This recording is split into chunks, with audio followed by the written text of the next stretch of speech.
고린도 교회는 사도 바울이 세운 교회입니다. 이 교회는 처음부터 말썽이 많았던 그런 교회죠. 따져보니까 사도 바울은 이 교회를 도합 3차례를 방문했던 것으로 여겨지고 그리고 4번의 문서를 보냈던 것으로 파악이 됩니다. 그 마지막 서신이 고린도 후서예요. 일명 눈물의 서신이라고도 불리우고 있습니다. 그러면 이 준엄한 편지를 쓴 목적은 무엇일까? 바로 고린도 교회를 깨우쳐서 불의를 행하는 자들을 훈계하고자 함이 첫 번째 목적이 되겠습니다. 또한 이 성도들을 너무 아끼는 마음이 컸기 때문에 이 성도들을 향한 바울 자신의 마음을 전하고픈 심정으로 이 서신을 쓴 거죠. 그 진지한 충고들 중에 이 끄트머리 부분에 바로 오늘 이 한 구절을 우리가 보게 됩니다. 13장 5절 특히 앞부분 보면 이렇게 돼 있죠. 우리 앞부분 읽어볼까요? 시작. 너희는 믿음 안에 있는가? 너희 자신을 시험하고 자신을 확증. 네. 자, 여기서 너희란 누굴까요? 고린도 교회 성도들이죠. 맞습니다. 이방인들은 아닙니다. 성도들이고요. 또 예수 그리스도를 믿어 거듭났고 교회를 구성하고 직분을 맡고 교회 생활을 하는 그런 이들이에요. 그럼에도 그들에게 너희 자신을 시험하라 라고 말씀하는 겁니다. 너희는 자신이 믿음 안에 있는지 점검하고 자신을 시험해보라. 예사롭지 않은 말씀이죠. 여러분, 가장 황당한 얘기는 이런 걸 겁니다. 나는 나름 열심히 주를 섬겼다고 생각하는데 열심히 신앙생활을 했다고 여겨지는데 그리고 일상을 살았는데 막상 최후의 심판의 자리에 갔을 때 주님이 나도 잘 모르겠는데 이럴 경우일 겁니다. 얼마나 황당할까요? 근데 그런 황당한 일이 실제 있을 거라고 주님이 말씀을 하셨습니다. 근데 그 대상자들은 이방인들이나 불신자들이 아니에요. 소위 믿는 자들입니다.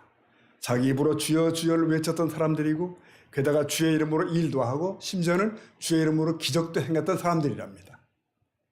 근데 주님은 내가 너희를 도무지 모르겠다 이러면 하늘이 무너지는 거죠. 오늘 고린도후서 3장 15절은 특별히 그런 의미에서 좀 신중히 마음을 담아서 살펴볼 구절입니다.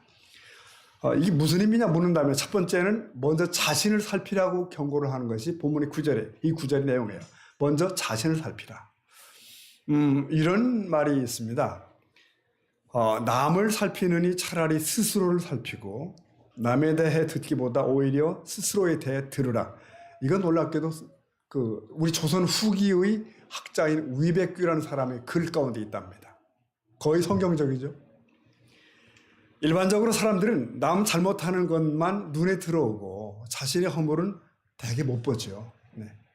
남 비방하는 말은 솔깃하게 들리게 되고 남이 자신의 말을 하는 것은 못 견디어 밤을 새웁니다. 자, 그러나 외부에서 들려오는 소리나 남의 말보다 자신의 눈을 똑바로 뜨고서 자신의 귀를 열어서 이 스스로를 듣는 것이 얼마나 중요한 일인지 모릅니다. 얼마나 중요한지. 자, 저와 여러분은 어떨까요? 주변에서 일어나는 일들이나 들려오는 소리들 앞에서 먼저 자신을 살피는 쪽입니까? 아니면 다른 사람을 먼저 보는 쪽일까요?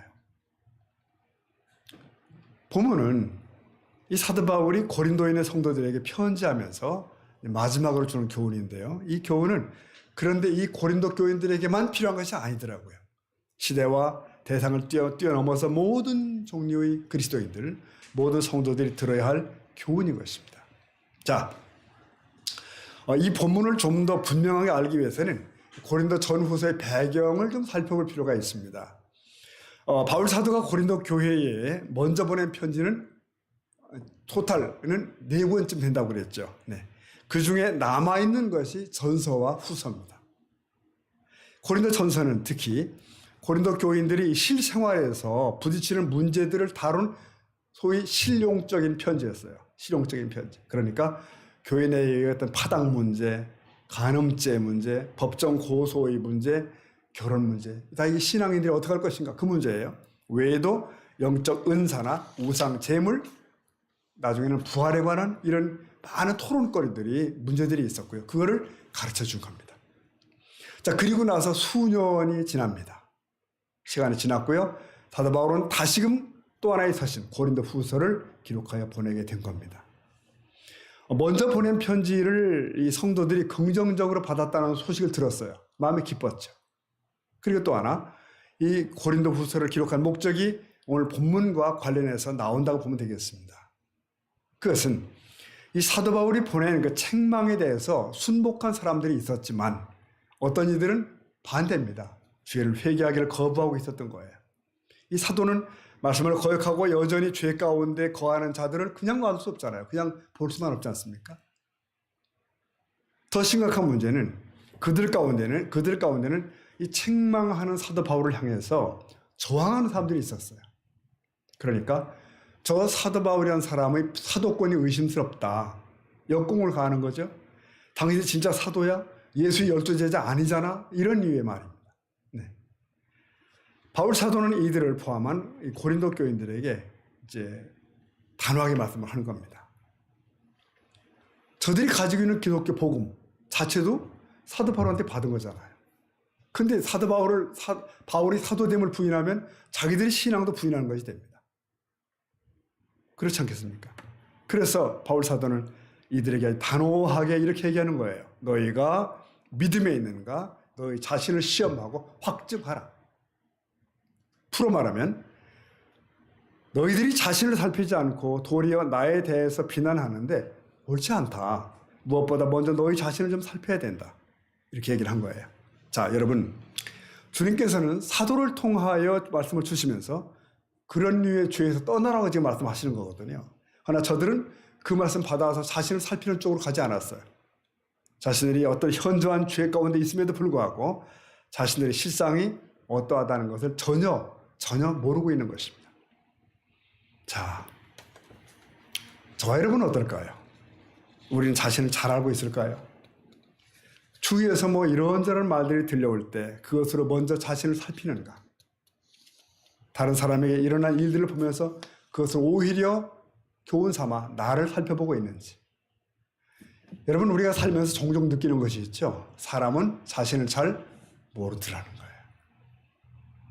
나 자신을 포함해서. 오죽하면 네 자신을 알라는 말이 수천 년 동안 금과 옥조처럼 오겠어요, 지금. 여러분 아십니까? 어떤 이들은 이 말이 성경에 나온 줄 알아요. 성경 아닙니다, 여러분. 사실은 어떤 한 철학자가 얘기한 거잖아요. 네.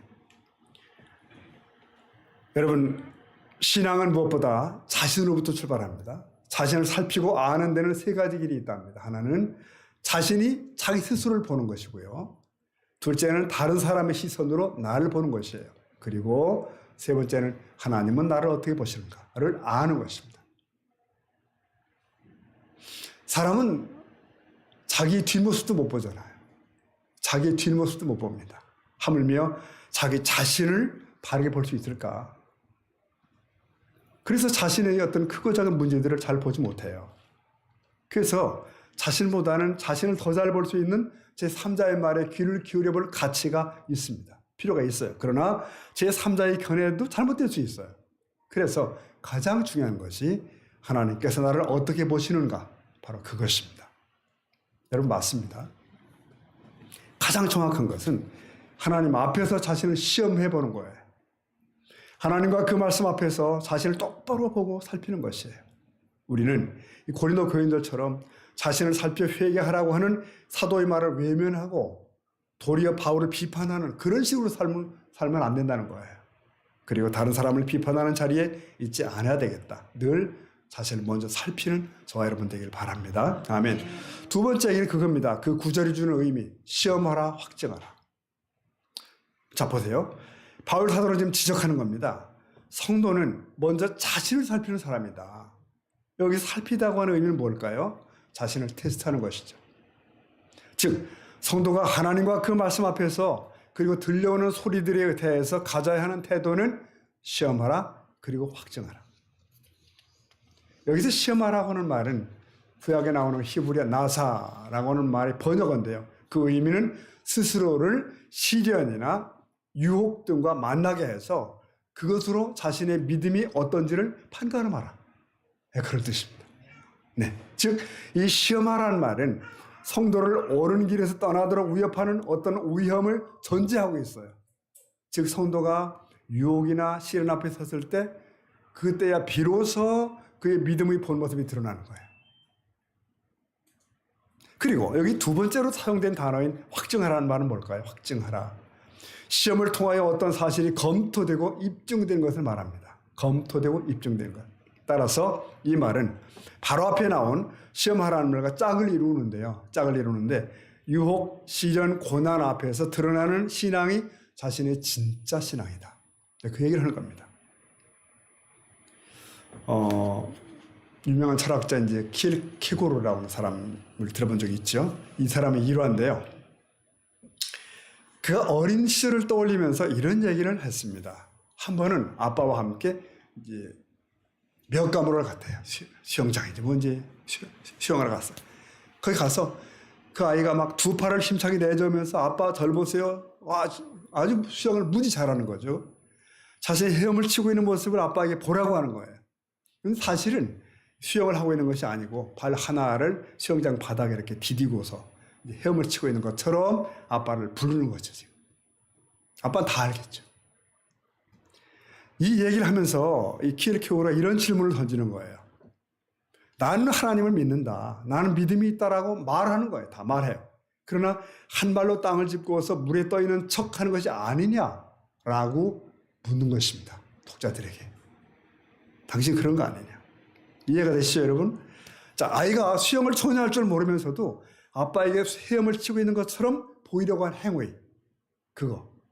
그렇듯이 우리가 믿음이 있다고 말하고 행동하지만 실상은 믿음이 없는 것일 수 있다는 거예요. 네.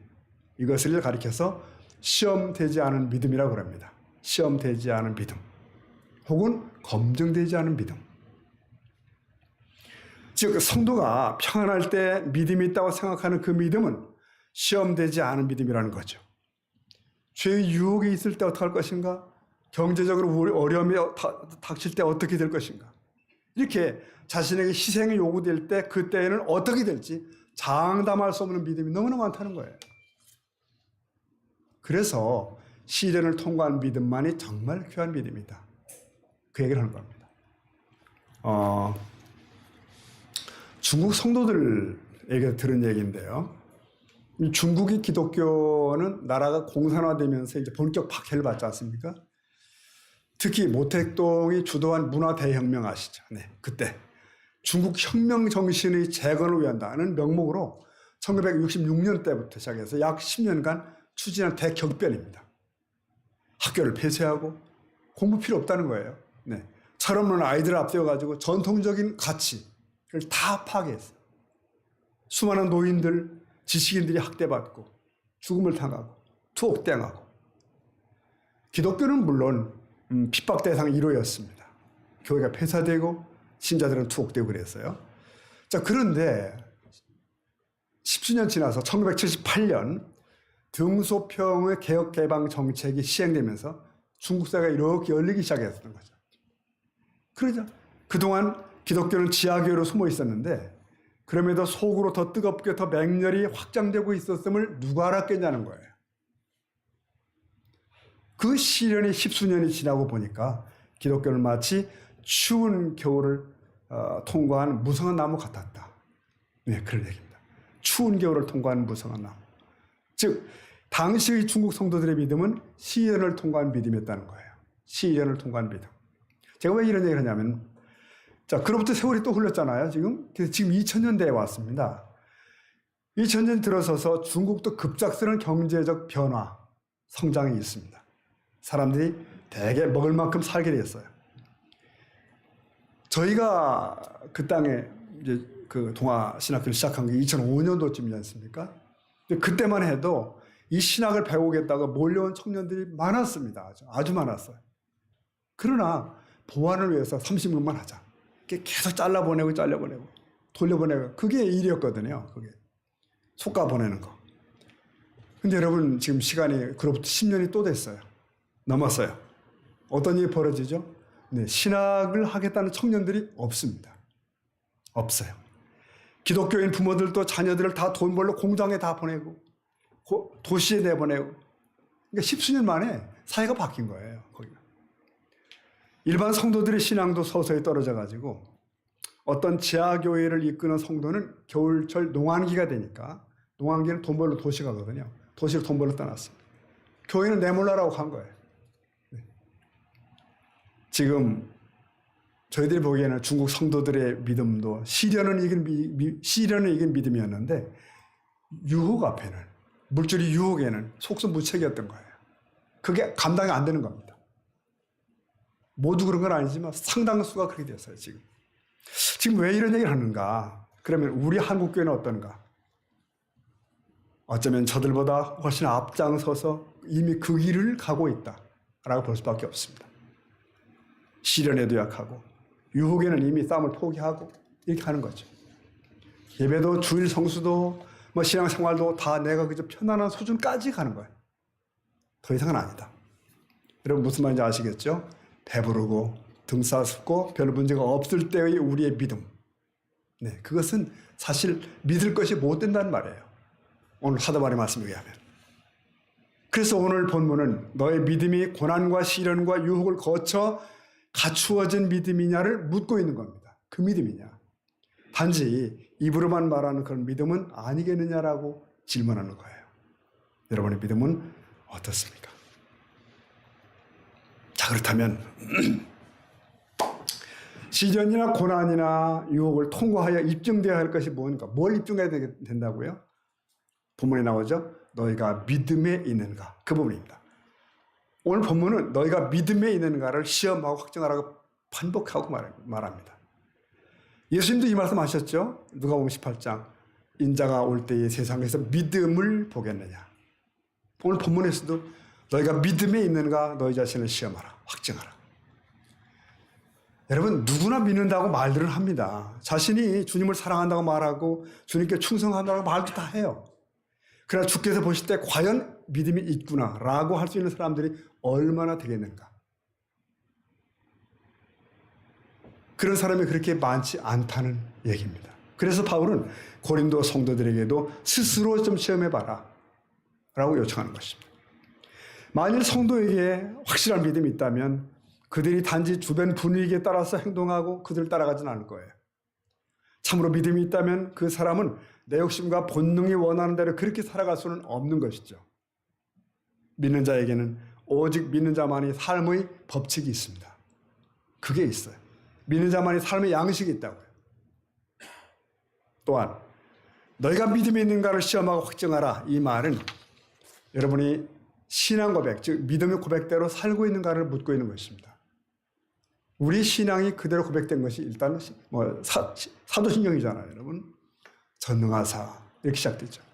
여러분 하나님이 전능하다는 것을 정말 믿으시는지요? 정말 하나님은 무엇이든지 하실 수 있어? 라고 우리 입술로 마음으로 고백할 수 있는 우리가 되길 바랍니다.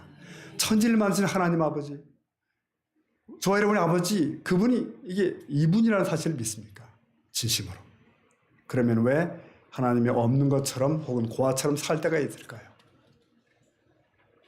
그리고 너희가 믿음에 있는가? 자신을 시험하고 확증하라. 이 말은 어쩌면 히브리서를 따진다면 믿음으로 말미암아 하나님의 능력이 나에게 실제로 일어나는가 하는 문제와 관련이 있어요.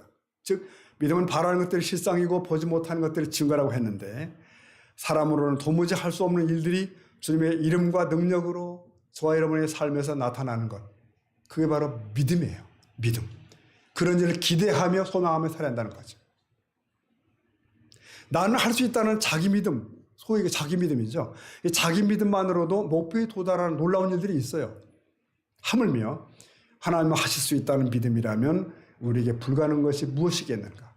네, 하나님 아버지를 향한 믿음과 신뢰는 세상의 모든 벽을 뛰어넘는 놀라운 능력이 될 줄로 믿습니다. 나는 할 수 없어도 하나님은 하실 수 있어요. 자, 둘째로 오늘 본문이 시험하고 확증하라고 하는 것은 예수 그리스도가 너희 안에 계시는가 하는 질문이에요. 너희 안에. 여러분, 믿는다는 것은 한마디로 예수님을 영접하는 거잖아요. 그러니까 예수님을 자신의 마음과 삶의 중심으로 모셔드리는 것이 믿는 건데 바울 사도는 이것을 여러 가지로 표현합니다. 예컨대 갈라디아 2장 20절에 보면 자신이 죽고 그리스도가 내 안에 사시는 것이라고 표현했어요. 에베소 3장 17절 가보면 그리스도께서 너희 안에 거처를 정하시고 거하시는 것이다. 이렇게 표현하셨어요. 그리고 오늘 고린도전서에서는 성도는 주님이 거하시는 성전이라는 말씀도 합니다. 문제는 사실이 그러하냐는 거예요. 사실이. 즉 바울 사도처럼 나도 주님께 전적으로 굴복했는가? 자신을 철저히 죽여 오직 내 안에 사시는 분은 예수님 뿐이시냐? 바로 그겁니다. 바울 사도가 고린도 교인에게 묻는 질문이 이것이에요. 정말 그리스도가 너희 안에 거하시는가? 정말 거하시는가? 여러분, 예수님은 성육신 하셔서 이 땅에 오셨지 않습니까? 그런데 이 성육신만 얘기하다가 놓치는 것이 때로 있어요. 즉, 이 33년간 이 땅에 머무셨다는 것만으로는 부족하다는 거죠. 뭔 얘기냐면, 객관적인 사실로 그건 중요하지만, 지금 우리에게 필요한 것은, 지금 우리에게 중요한 것은 내 안의 그리스도 그분이에요. 내 안의. 즉, 온 세상의 왕인 그리스도도 중요하지만, 내 마음과 내 삶의 왕으로 그분이 계시는가가 중요하다는 거죠. 이게 먼저 확인되어야 된다는 거예요. 먼저 짚어줘야 돼요. 즉 진정한 주님의 성육신은 우리 각자 안에서 이루어지고 있다는 것입니다. 이루어져야 된다는 것이에요. 그래요, 여러분. 참된 그리스도인의 생활은 그러니까 밖의 하나님이 내 안에 하나님이 되심으로 시작되는 줄로 믿습니다. 내 생각과 감정, 생활과 태도, 아니 본능과 무의식의 세계까지 주님이 주인이 되시는 것. 이게 참된 신앙이라는 거죠. 여러분이 가장 당황하는 그 순간에 터져나오는 감정이나 생각이나 행동은 누구의 것인가? 여러분이 흥분하는 그 순간에 터져나오는 것은 무엇인가? 자신도 모르게 행동하고 말하는 그 순간에 나오는 것은 누구의 것인가? 오늘 바울 사도가 묻습니다. 정말로 너희 안에 그리스도께서 거하시는가? 이 질문에 우리가 아멘으로 답할 수 있는 우리가 되기를 축복합니다. 들어보셨죠, 여러분? 밀가루로 만든 가짜약도 효력이 있다. 네. 환자가 효력 있는 약이라고 믿으면 효과가 있는 거예요. 실험 결과 나왔습니다. 실제로 증상을 완화시킬 수 있다는 사실이 연구 결과가 나타났는데 심지어는요, 이 실험 대상자들에게 그 약이 가짜야라고 알려준 후에도 약효가 나타났다네요. 여러분, 진실이 아닌 것에 근거를 둔 믿음조차도 일시적 효과가 있단 말입니다. 이렇게 설탕으로 만든 가짜약이 일시적으로 증상을 완화시키듯이 하나님에 대한 잘못된 믿음도 그릇된 평화나 행복감을 가져올 수가 있어요. 그래서 오늘 본문은 여러분의 신앙이 그런 가짜 것은 아닌지 스스로 살피라 라고 얘기하시는 겁니다. 자신을 시험하고 확증하라. 그렇다면 저와 여러분이 스스로 시험하고 확증해야 될 것은 뭐라고요? 첫째는 내가 믿음에 서 있는가? 난 믿음대로 사는가? 그 부분이고요. 또 하나는 그리스도께서 내 안에 계시는가? 내 삶의 주인은 전적으로 그분이신가? 하는 것입니다. 이 두 가지 질문에 예라고 답을 해야 그 믿음이 제대로 된 믿음인 줄로 믿습니다. 그리고 이것이 확실하게 검증되는 것은 삶의 시련, 고난, 유혹 등을 만났을 때예요.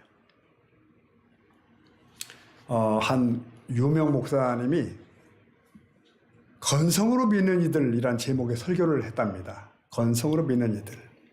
근데 이 설교를 듣고 화를 가장 많이 낸 이들은 바로 청소년을 둔 부모님들이었다.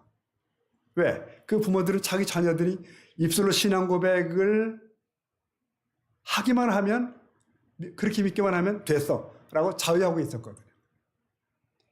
그런데 누군가 와서 그런 주장에 이의를 제기하니까 그 부모들이 충격을 받고 귀찮아했다. 그런 얘기를 한 적이 들은 적이 있습니다. 여러분, 기독교 국가라고 불리는 미국을 생각해 보십시오. 많은 사람들이 그저 하나님을 믿기만 하면 구원이 안전하다고 생각한다고 합니다.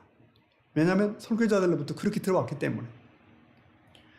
누군가로부터 내가 믿는다라는 말을 들으면 더 이상 질문을 하지 않는, 그 사람 된 거니까. 이런 식의 신앙이 있다는 거예요. 여러분, 만일 우리가 주말에 서울의 밤, 만약 우리가 술집과 심지어 요즘 마약도 있죠. 뭐 그런 거는 장소에 만일 가볼 수 있다면 거기에 아마 그저 입술로만 믿기만 하는 교인들을 볼 수 있을 겁니다. 있을 거예요. 그들도 난 믿는다라고 얘기하는 거죠. 네. 문제는 내가 믿는다는 사실을 어떻게 확신할 수 있는가. 어떤 사람들은 또 그렇게 얘기를 합니다. 나는 내가 구원받은 것을 내 마음 깊은 곳으로부터 안다. 이렇게 얘기를 해요. 하지만 성경은 또 이렇게 얘기합니다. 만물보다 심히 부패하고 사악한 것이 인간의 마음이라. 그럽니다. 사도 바울은 고린도 교회에 왔습니다. 많은 신자들이 입술로만 그리스도를 믿는다고 고백하고 대부분 육적으로 살고 있다는 것을 보았어요. 알았어요. 근데 사도 바울은 그들에게 이렇게 묻지 않았습니다. 여러분, 제가 한 가지 고린도 교인들에게 물을 텐데 당신은 언제 예수 그리스도를 영접했는가 처음으로? 이렇게 안 물었다는 거죠. 바울은 그들의 과거의 회심에 대해서 묻지 않았습니다. 그는 현재 시제로 물었어요. 직접적으로. 오늘 말씀이죠. 여러분은 자기가 믿음 안에 있는지 스스로 시험해보고 지금 점검해보라. 이렇게 얘기하는 겁니다. 지금 확인해보라. 예수 그리스도께서 너희 안에 계신 줄을 너희가 스스로 알지 못하는가? 그렇지 않으면 너희는 버림받은 자다. 이렇게 얘기를 한 것입니다. 지금 사도 바울이 이 구절에서 무엇을 말씀하고 있는 것일까요? 너희 자신을 시험하고. 너희 자신을 시험하고. 그러니까 여러분이 스스로를 시험해보라는 거예요. 진실로 구원받았는지 시험을 쳐봐라. 테스트를 해봐라. 너희는 자신을 시험하라. 이 말씀은 유벌나게 묘한 말씀이 아닙니다. 이것은 어떤 현실을 염려하는 그 어떤 것이 아니고요. 우리는 지금 영혼에 대해서 말하고 있습니다. 영혼에 대해서. 우리의 영혼은 지금 잘 가고 있을까? 그리고 안녕할까? 말씀의 빛 그 안에서 스스로를 시험해 본다면 나는 온전하고 거듭난 사람으로서의 삶을 살아가고 있는 것일까? 여러분, 미국에서 가장 큰 교단이 남침례 교단이라고 그러는데 거기 지도자들이 한 말을 본 적이 있습니다. 뭐라고 했냐면은 우리의 등록교인 중에 10%에서 15% 이하만 구원받았다고 말해야 한다. 그렇게 얘기하는 거예요. 그러니까 이런 그들이 이런 사실들이 그들 교회에만 적용된다고 말할 수 있을까?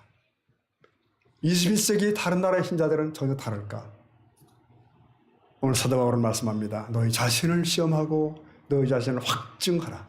이건 결코 가벼운 시험이 아니다. 여러분, 우리는 지금 예배 자리에 있고 하나님 말씀이 선포되는 시간에 와 있고 그렇습니다. 이럴 때 우리는 우리 스스로를 점검해 볼 필요가 있어요. 내 신앙의 양심 속에서. 이것은 생명과 밀접히 관계되는 무지 중요한 것이기 때문입니다. 말씀 해드리겠습니다. 남미에서 안데스 산맥에서 사역하는 선교사님의 얘기입니다. 지역이 너무 험하니까 그는 종종 아래가 전혀 안 보일 정도로의 협곡, 그 사이에 걸쳐진 구름다리들을 건널 때가 참 많다는 거예요. 아슬아슬. 그럼 우선 이 구름다리의 밧줄들을 점검하고 밧줄들, 그 다음에 밑에 발판들을, 남은 발판들을 두드려 보고 계속 이게 제대로 된 다리인지 살펴야 한다는 거예요. 절대 그냥 갈 수 없죠. 아주 조심스럽게 점검한다. 왜 그렇게 하는가? 그냥 믿고 갔다가 그 다리 중간쯤 왔을 때 이게 끊어지게 난다면 죽는 거죠. 네. 그런 얘기를 합니다. 마찬가지다. 지금 우리들이 붙잡고 있는 구원이라고 하는 것이 어떤 사람들은 마치 한 가닥의 말의 털과도 같을 것이다. 그렇게 얘기했습니다. 자칫하면 어리둥절하다가 협곡보다 더 어두운 유황불에 타는 지옥으로 떨어질 수도 있다. 그렇게 경고를 한 것입니다. 네, 저와 여러분, 우리 스스로 점검해야 됩니다. 하나님 말씀을 붙잡으셔야 돼요.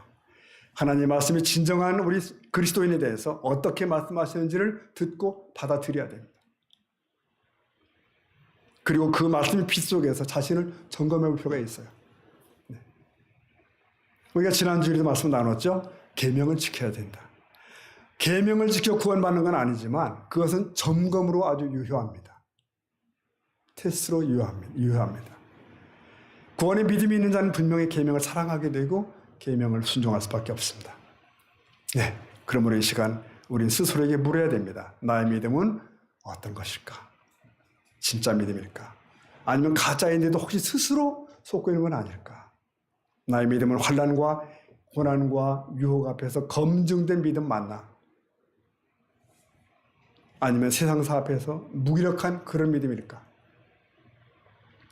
우린 자신을 정직하고 더 정직하게 시험하고 확증할 수 있기를 바랍니다. 그리하여 겸손한 확신 그리고 제대로 된 믿음을 함께 소유하고 이 길을 걷는 믿음의 동역자들이 될 수 있기를 주 이름으로 축복합니다. 아멘. 같이 기도하겠습니다.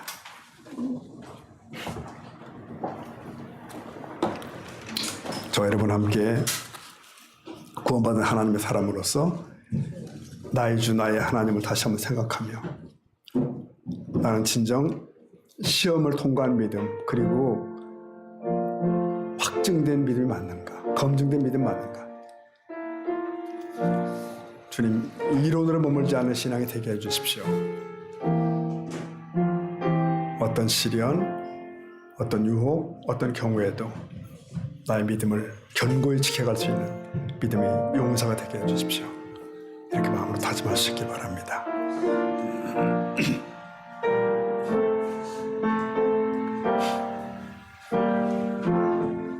하나님, 저희는 21세기를 살아가고 있습니다.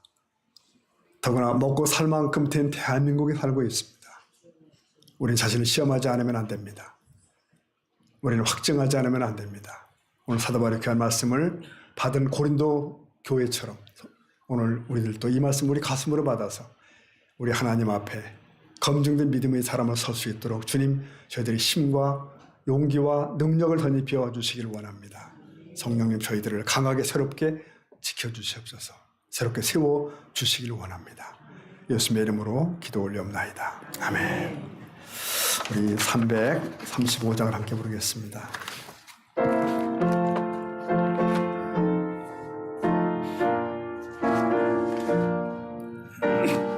크고 놀라운 평화가 내게 있네. 크고 놀라운 평화가 내게 있네. 이 세상에는 없는 평화. 나의 영혼과 몸 주께 드립니다. 오 놀라운 나의 구주. 오 놀라운 주. 오 놀라운 주. 저 천군과 전사들 경배하네. 엎드려서 주 경배하리. 오 놀라운 그 주 예수. 나의 일생을 인도해 주옵소서. 나의 생각도 주관하사 주의 뜻대로 날 다스리옵소서. 오 놀라운 나의 구주. 오 놀라운 주. 오 놀라운 주. 저 천우와 천사들 경배하네. 나 엎드려서 주 경배하리. 오 놀라운 그 주 예수. 나의 모든 것 주님께 드리오니 주여 기쁘게 받으시사. 주의 너를 위해 성별하옵소서. 오 놀라운 나의 구주. 오 놀라운 주. 오 놀라운 주. 저 천우와 전사들 경배하네. 나 엎드려서 주 경배하리. 오 놀라운 나 예수. 주의 광채가 찬란히 비춰오네. 선하신 왕 구세주여. 세상 끝날까지 찬양 드리 옵니다. 오 놀라운 나의 구주, 오 놀라운 주, 오 놀라운 주, 저 전문과 전사들 교회 안에 엎드려서 주 경배하리. 오 놀라운 구주 예수. 아멘. 이렇게 다짐하십시다. 끝까지 승리하십시다. 끝까지 승리하십시다. 아멘. 모두 일어서서 헌금을 봉헌하시겠습니다.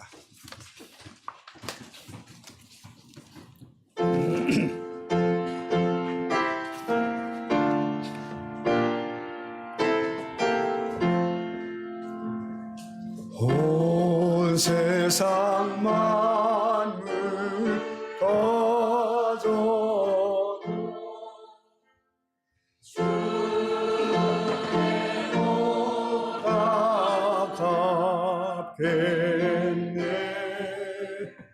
놀라운 사랑 받은 나 몸으로 재물 샀겠네.